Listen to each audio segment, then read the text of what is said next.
同学们好，这节课呢，我们来给大家介绍一下扩散的热力学方程。那通过上一节课的学习，我们发现扩散动力学在理论上存在着不足。菲克第一定律和第二定律都仅仅从宏观上描述了扩散质点所遵循的规律，但是并没有指出扩散的推动力。那么我们在热力学研究的问题，目标就是把扩散系数和晶体结构联系起来，而且呢，研究对象呢也由单一质点的自扩散转变为了研究多种质点的互扩散的一个过程。在扩散体系中出现定向宏观物质流，是存在浓度梯度条件下大量扩散质点无规则布朗运动的必然结果。因此很容易认为浓度梯度呢，它就是扩散的推动力。然而实际经验告诉我们，即使体系不存在浓度梯度，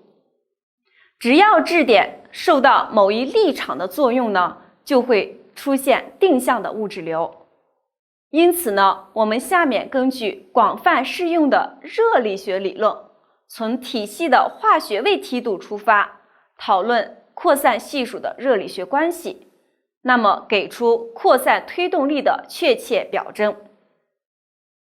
此时呢，当化学位梯度趋向于0的时候，扩散也就达到了平衡。我们来看一下热力学方程的推导过程。假设在多组分中，质点呢是由高化学位向低化学位进行扩散，那么质点所受到的力 F 呢，就等于化学位对距离求导，也就是化学位除以距离。这是我们用到的一个扩散模型。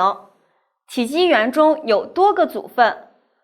，I 组分质点的扩散时所受到的力呢，就是刚才说的 Fi 呢等于偏 U 比偏 X。那么相应质点运动的平均速度 Vi 呢，正比于作用力 Fi， 所以就可以写成 Vi 等于 Bi 乘以 Fi， 那就等于负的 Bi 乘以偏 U 比偏 X。 它的比例系数 Bi， 我们可以把它定义为是单位作用力下 I 组分质点的平均速度，或者说是汤度。那么在 Fi 作用力下的平均速度 Vi 就是 Bi 乘以 Fi。 那然后又因为组分 I 质点的扩散通量 J 呢等于 Ci 乘以 Vi， 这个 Ci 呢指的是单位体积中 I 组分的质点数，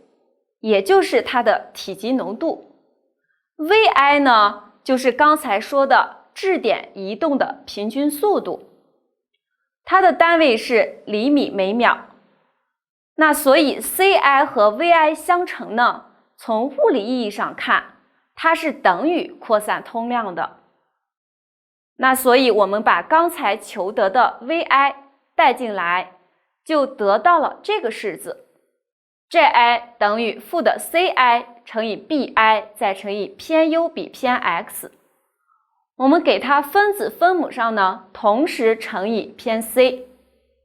那这个时候呢，再把它和菲克第一定律相比较，发现呢扩散系数呢这个时候就等于 Ci 乘以 Bi 再乘以偏 U 比偏 C。 那再进行变形，又因为摩尔分数 Ni 呢等于 I 组分的浓度 Ci 与体系浓度 C 的一个比值，那再把这个带进去呢，就得到了下面这个式子。这是扩散系数的表达式。假设研究体系不受外场作用，化学位为系统组成活度和温度的函数，那我们最终可以得到扩散系数的热力学方程，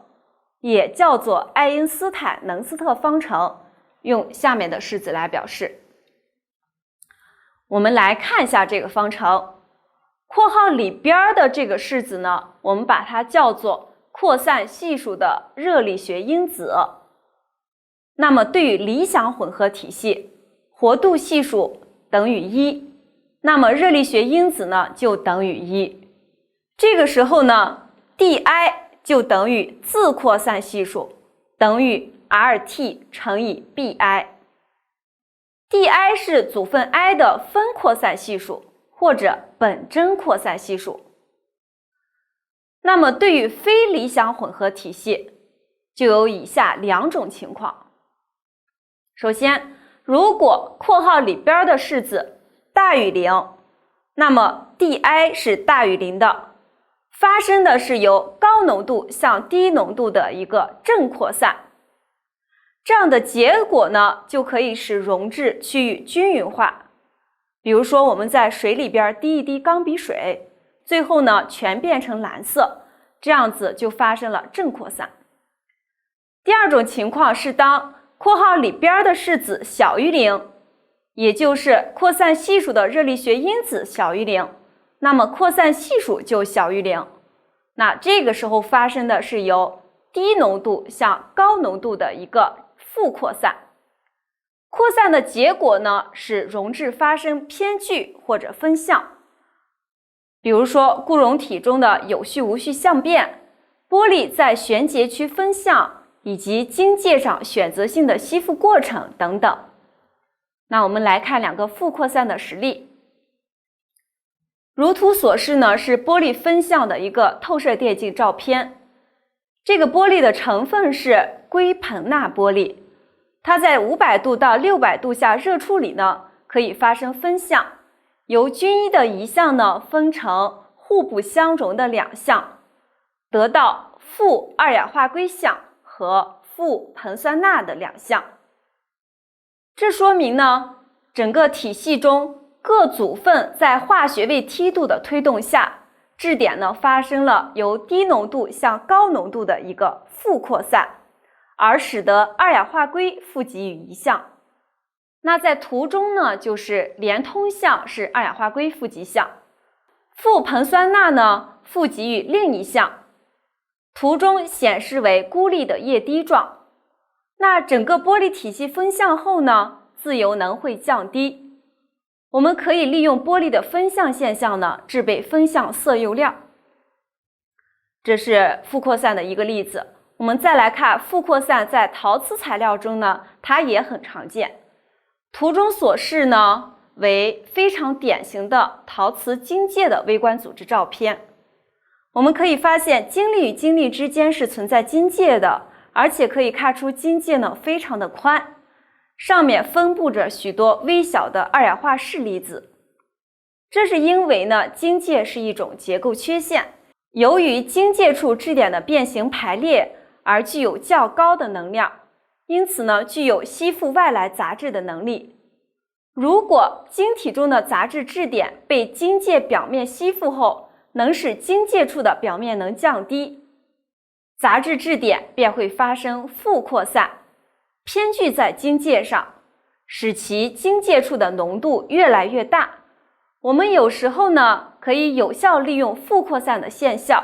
赋予材料一些特殊的性能。以上就是我们讲的扩散热力学方程的全部内容。